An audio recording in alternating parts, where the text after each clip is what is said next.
The observation deck of the Sentinel's Pride hummed with the soft whir of environmental processors, but Nara barely noticed.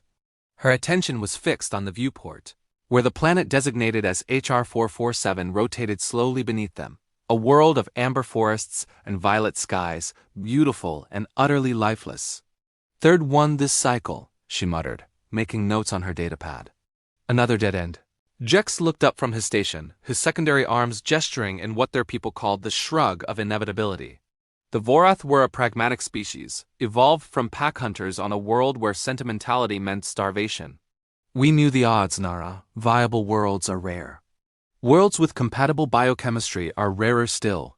We should move on to the next candidate." Nara nodded, but something in her chest, that peculiar human organ that seemed to operate on hope rather than oxygen, refused to accept defeat so easily.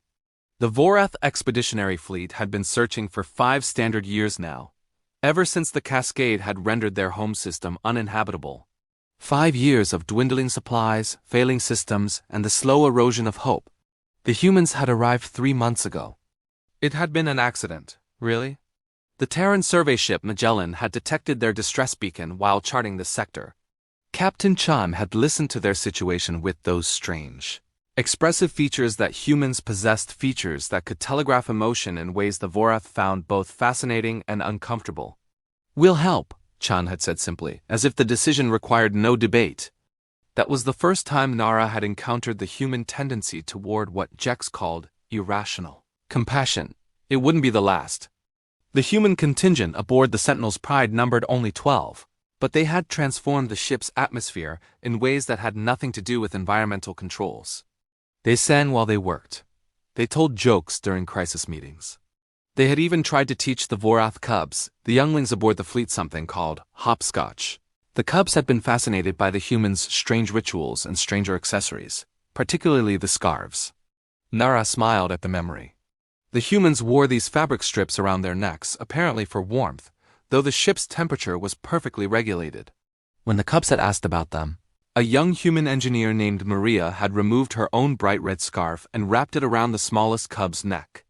"There," Maria had said, her face doing that crinkling thing that indicated pleasure. "Now you're officially part of the crew." The cubs had been delighted. Within hours, they had begged the humans for more scarves, and the humans, in their peculiar generosity, had somehow produced dozens of them, in every color imaginable.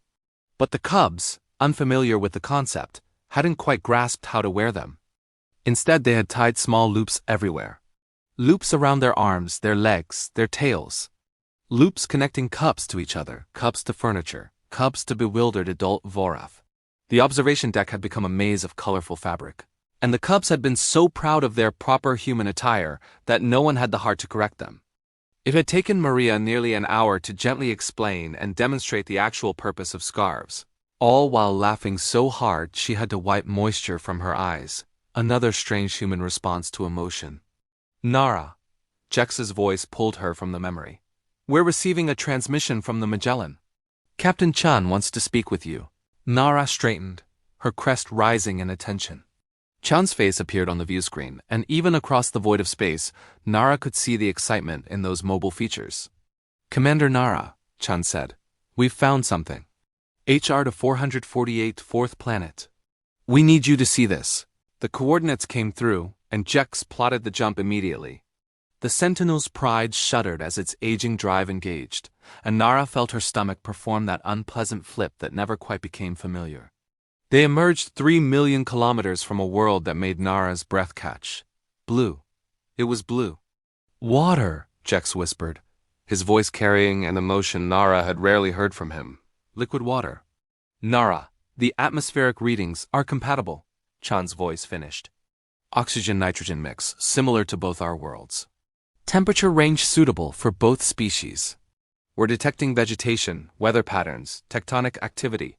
It's alive, Nara. It's perfect." Nara stared at the planet, this impossible gift spinning before them. She thought of the Fleet 43 ships carrying the last 200,000 Vorath in existence. She thought of the cubs, growing up knowing only the cold metal of spacecraft. She thought of the humans, who had no obligation to help, who had given freely of their time and resources and scarves. "Why?" she asked suddenly. Captain Chan, I need to understand, your people owe us nothing. You've spent 3 months helping us search, sharing your supplies, caring for our cubs. Why do you do this? Chan was quiet for a moment, and when she spoke, her voice was soft but certain. Because someone has to, Commander. Because we can. Because those cubs deserve to tie their loops wherever they want on a real planet with real trees and real horizons. She paused. And because maybe someday, when humanity needs help, someone will remember that we were here. Nara felt something warm spreading through her chest. Something that had nothing to do with biology and everything to do with the strange, irrational, beautiful humans who had stumbled into their lives. Thank you, she said, and the words felt inadequate for what she meant. Behind her, she heard a commotion.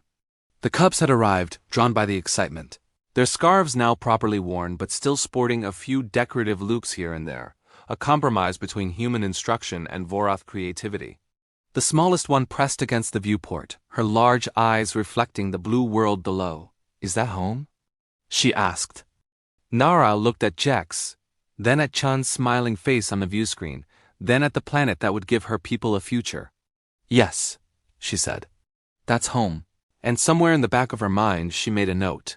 When they built their first settlement, they would erect a monument. Something to commemorate this moment, this meeting of species, this gift of hope. Maybe something with loops, small ones, tied everywhere, in bright colors that would never fade. A reminder that humanity had been here.